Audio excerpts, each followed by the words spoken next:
ലോക്സഭ മുഴുവൻ ബി.ജെ.പിക്കെതിരെയാണ്. ഇപ്പോഴിതാ പ്രധാനമന്ത്രി നരേന്ദ്രമോദിക്കും ബി.ജെ.പിക്കും പാർലമെന്റിൽ വെച്ച് കണക്കിന് കൊടുത്തിരിക്കുകയാണ് തൃണമൂൽ കോൺഗ്രസ് എം.പി മഹുവ മൊയ്ത്ര. തന്നെ നിശബ്ദയാക്കാൻ ശ്രമിച്ച ബി.ജെ.പിയെ ജനങ്ങൾ പാഠം പഠിപ്പിച്ചു എന്നാണ് മഹുവ മൊയ്ത്ര പറഞ്ഞത്. പ്രതിപക്ഷ നേതാവ് രാഹുൽ ഗാന്ധി പ്രസംഗിച്ചതിന് പിന്നാലെയായിരുന്നു മഹുവ മൊയ്ത്രയുടെ പ്രസംഗം.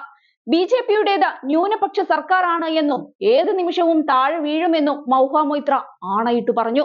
രാഹുൽ ഗാന്ധിയുടെ പ്രസംഗം കഴിഞ്ഞതിന് പിന്നാലെ പ്രധാനമന്ത്രി നരേന്ദ്രമോദിയും മന്ത്രിമാരും സഭയിൽ നിന്നിറങ്ങാനായി എഴുന്നേറ്റിരുന്നു. ഇതിനെ കളിയാക്കിക്കൊണ്ടായിരുന്നു മഹുവ പ്രസംഗം ആരംഭിച്ചത്. ബഹുമാനപ്പെട്ട പ്രധാനമന്ത്രി, എനിക്ക് പറയാനുള്ളത് കേൾക്കണം എന്ന് നിങ്ങളോട് അപേക്ഷിക്കുകയാണ്. പേടിക്കാതിരിക്കൂ, അല്പനേരം ഇവിടെ ഇരിക്കൂ എന്ന് പറഞ്ഞുകൊണ്ടായിരുന്നു മഹുവയുടെ പ്രസംഗം.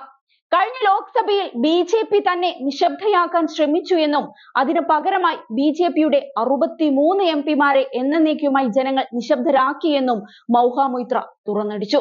കഴിഞ്ഞ തവണ ഇവിടെ എന്നെ സംസാരിക്കാൻ അനുവദിച്ചില്ല. എന്നാൽ ഒരു എം.പിയുടെ ശബ്ദം അടിച്ചമർത്താൻ ശ്രമിച്ച ഭരണകക്ഷിക്ക് വലിയ വിലയാണ് നൽകേണ്ടി വന്നത്. ബി.ജെ.പി സർക്കാർ സുസ്ഥിരമല്ലെന്നും സഖ്യകക്ഷികളെ ആശ്രയിക്കുന്നതിനാൽ ഏത് ദിവസവും അത് തകരാമെന്നും അവർ പറഞ്ഞു. തിരഞ്ഞെടുപ്പ് പ്രചരണത്തിൽ ന്യൂനപക്ഷങ്ങൾക്കെതിരെ പ്രധാനമന്ത്രിയും കൂട്ടരും ഉപയോഗിച്ച ഭാഷ കേട്ട് രാജ്യം ലജ്ജിച്ചു പോയെന്നും അവർ എടുത്തു പറഞ്ഞു. തിരഞ്ഞെടുപ്പ് കമ്മീഷൻ ഇത്തരം വിഷലിപ്ത പ്രചരണങ്ങളിൽ മൗനം പാലിച്ചു എന്നും അവർ വിമർശിച്ചു.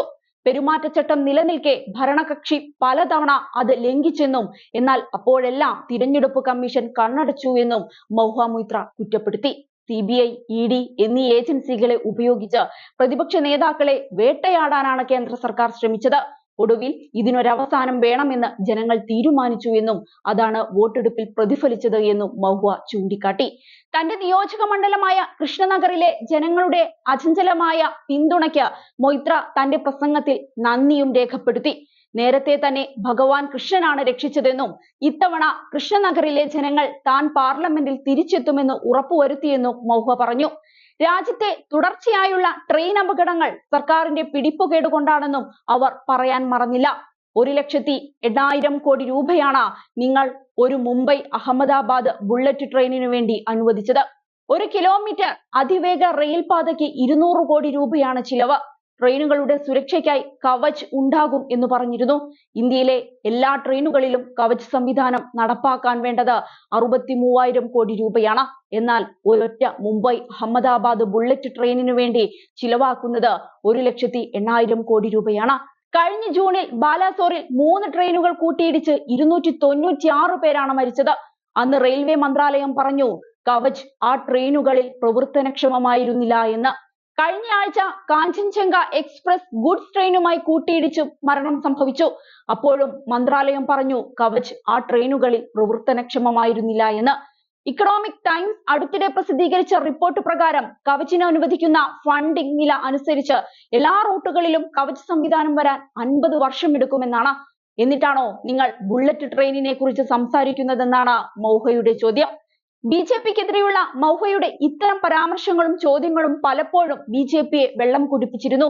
ചോദ്യങ്ങൾക്ക് പണം അഴിമതിയിൽ ഉൾപ്പെട്ടെന്നാരോപിച്ച് 2023 ഡിസംബറിൽ മഹുവ മൊയ്ത്രയെ ലോക്സഭയിൽ നിന്ന് പുറത്താക്കിയിരുന്നു. മോദി സർക്കാരിനെ വെല്ലുവിളിക്കാൻ പാർലമെന്റിൽ പ്രത്യേക ചോദ്യങ്ങൾ ഉന്നയിച്ചതിനു പകരമായി ഒരു വ്യവസായിയിൽ നിന്ന് സമ്മാനങ്ങളും പണവും സ്വീകരിച്ചതിന് എത്തിക്സ് കമ്മിറ്റി അവർ കുറ്റക്കാരിയാണെന്ന് കണ്ടെത്തിയതിനെ തുടർന്നായിരുന്നു ഇത്. എന്നാൽ ആരോപണങ്ങൾ നിഷേധിച്ച മഹുവ മൊയ്ത്ര എത്തിക്സ് കമ്മിറ്റിയുടെ റിപ്പോർട്ട് പക്ഷപാതപരവും രാഷ്ട്രീയ പ്രേരിതവുമാണെന്ന് പറഞ്ഞിരുന്നു. എന്തായാലും മോദിക്കെതിരെ ഒരു സംഘം നേതാക്കൾ തന്നെ അരങ്ങത്തുണ്ട്.